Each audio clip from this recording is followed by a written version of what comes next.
Good morning, and welcome to episode 218 of Getting Rich.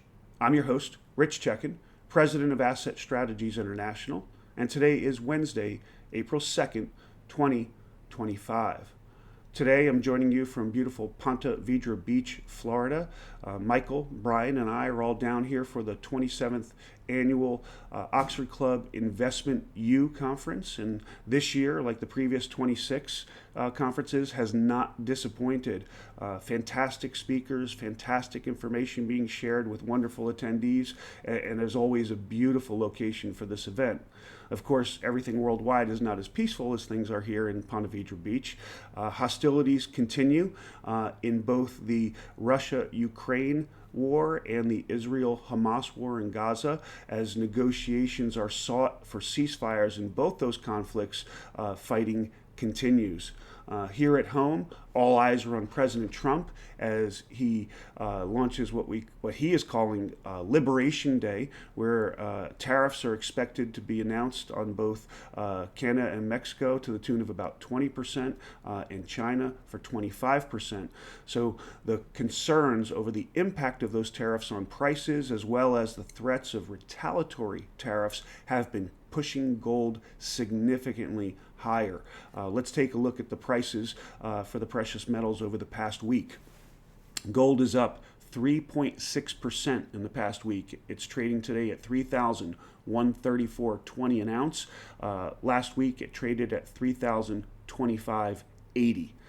Silver is up 1.1%, trading at $34.15 an ounce. Last week it was at $33.79. Platinum is up 0.8% to $992 an ounce. Last week it was $984, $8 cheaper. And palladium, the big winner this week outside of gold, is up 3.0%. It's at $1,010 an ounce. Last week it traded at $981 an ounce. With gold outperforming silver, as you can imagine, the number of ounces of silver it takes to buy an ounce of gold has increased. So your gold-silver ratio stands today at 91.78. Last week it was 89.55, and the US dollar has lost a little bit of ground over the past week, trading at 103.85 on the major index, and last week is 104.28. So last year, 1 year ago, when I was down I was over in Ojai actually for this event, I told the crowd as gold was just breaching $2,000 an ounce. It had breached and held $2,000 an ounce.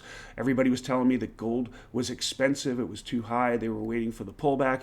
And I said gold was dirt cheap because the central banks were the only ones doing the buying, and investors were not in this market yet. So fast forward 1 year, and $1,000 an ounce later, we're trading at $3,100 an ounce now this year at this conference.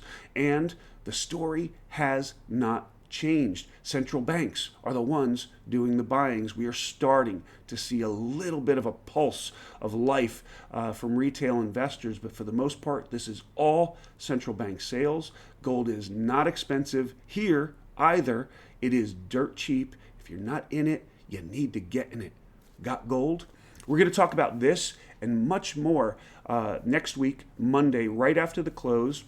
And go ahead and register to join Avi Gilbert of Elliott Wave Trader and myself. We're going to go ahead and tackle the precious metals and the current economy, and talk about where we think things are going and how's the best way to deal with that. Looking forward to that conversation with Avi Gilbert. His track record on calling tops and bottoms in various markets is absolutely unparalleled. I'm looking forward to that conversation.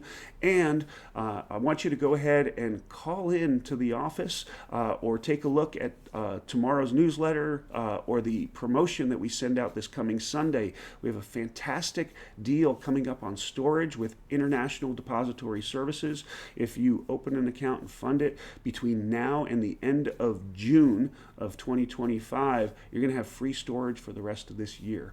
So I want to go ahead and have you take advantage of that. As always, we want you to go ahead and follow us. So subscribe to our YouTube channel, like us, send us your comments and questions, follow us on social media, take our twice weekly Always Something Interesting alerts and our once monthly information line newsletter, which comes out tomorrow.